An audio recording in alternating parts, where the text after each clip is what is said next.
Hey guys, my name is Miranda and welcome to my universe. Yes, hello there. I am back and better than ever. So because it is the last Monday of March, you know what we're going to be doing already because of the title of this video, but we are going to be doing March Madness. And if you do not know what March Madness is, it's basically a basketball thing. And that's technically all I know about it. But basically what happens is they have a certain number of teams that all go and play games against each other, like the 2 and then the 2 and then the 2 and the 2. And then the winners from that round go on to the next round, and then they head to head again. And then they keep going up until there's only 2 teams left, and then you find out who really wins. Except I'm going to be doing March Madness with the books that I have read so far this year, which is a whopping total of 8.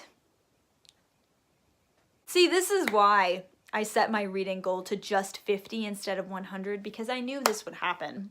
Okay, so before I begin, I'm actually going to be showing you guys all the books that I read this year. I won't tell you about them yet. That will happen when I actually start the game. The first book I read in 2019 was Ruin and Rising by Leigh Bardugo. Then I read Arch Enemies by Marissa Meyer. Then I read Truly Madly Deadly by Hannah Jane. And then, I keep saying and then, I read Tiger Lily by Jodi Lynn Anderson. Replica by Lauren Oliver. King of Scars by Leigh Bardugo. Wuthering Heights by Emily Bronte. One of Us is Lying by Karen M. McManus, which was my most recent read. Alright, so those were the 8 books that are going to participate in March Madness.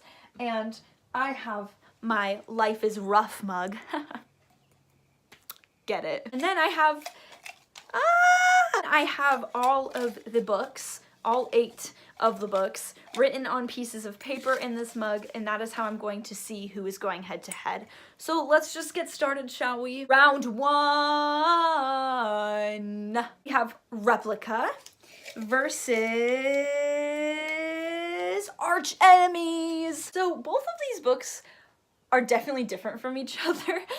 Replica, I would definitely say it's more of a sci-fi kind of novel. It's all about this island that has a science lab, and they create clones of random children there, and the random children don't know that they have clones, and it's about this one girl, or actually 2 girls, because it is a double-sided novel. It has 2 different stories that end up connecting in the middle.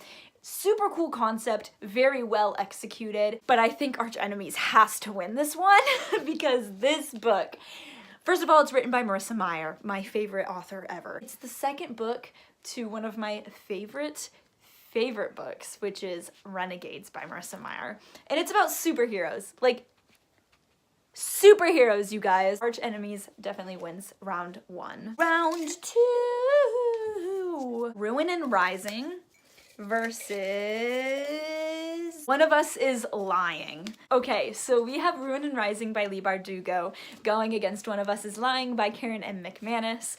Both of these are like the complete opposites of each other. Ruin and Rising is young adult fantasy that is set in a magical world, whereas One of Us is Lying is basically a twist on The Breakfast Club where one of them dies and you have no idea who killed him. It's between a mystery or fantasy, and those are like 2 of my favorite genres ever. But I actually think One of Us is Lying is going to have to win this one. It was so good, and the twist was so unexpected. I really liked this book a lot. Round 3, Truly Madly Deadly versus Wuthering Heights.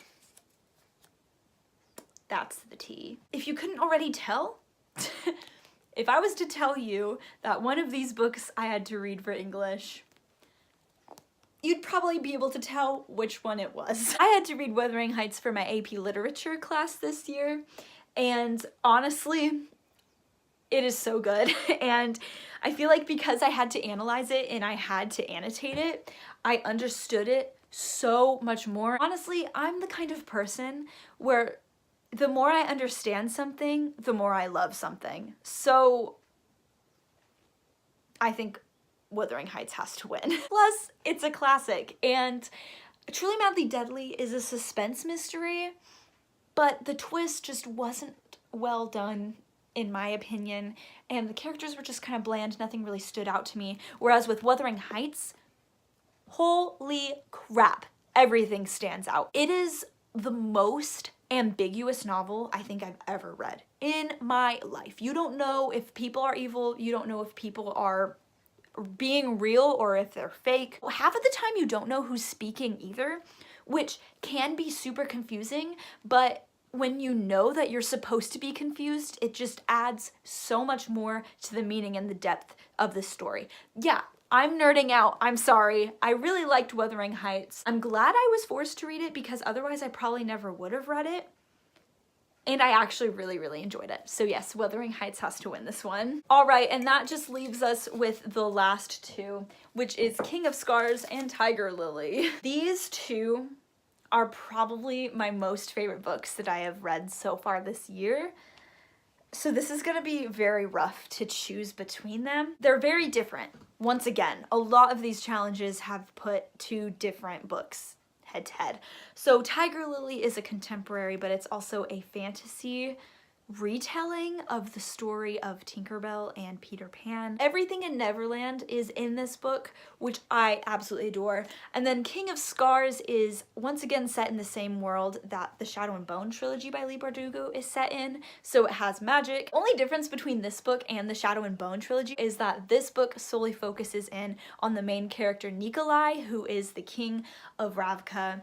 I love him to death. He's like one of my favorite characters to ever be written in literature. So you can see the dilemma I have here. I think I'm actually going to have to go with King of Scars on this one though, just because it is all about the character development of one of my favorite characters. I do love Tiger Lily too.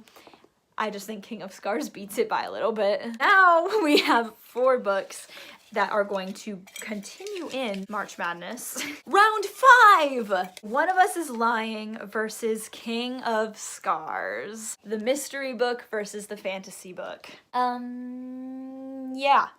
King of Scars definitely wins this one. Hands down. It's just that this book is my baby. Oh my gosh, wait. He looks better naked.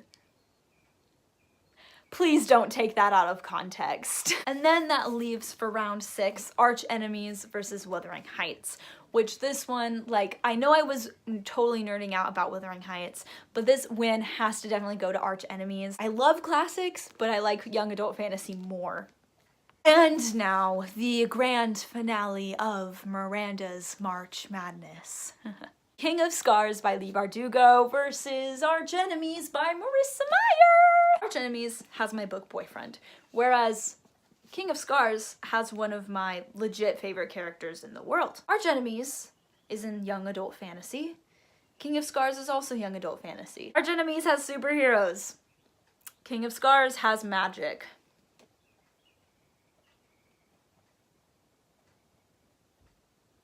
I can't have it be a tie.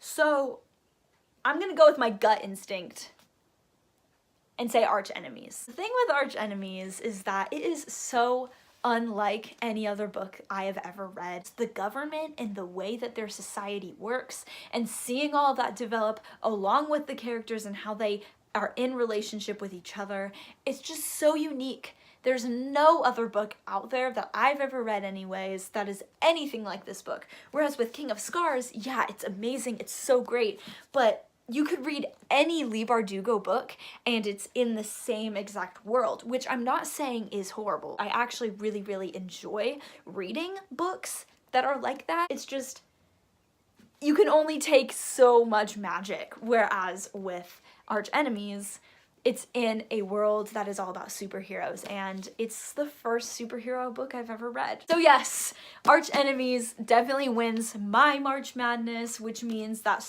it's my favorite book so far this year. Thank you guys so much for watching and for sticking with me, even though I've been super inconsistent with YouTube. I promise it's gonna get better. I love you guys so much.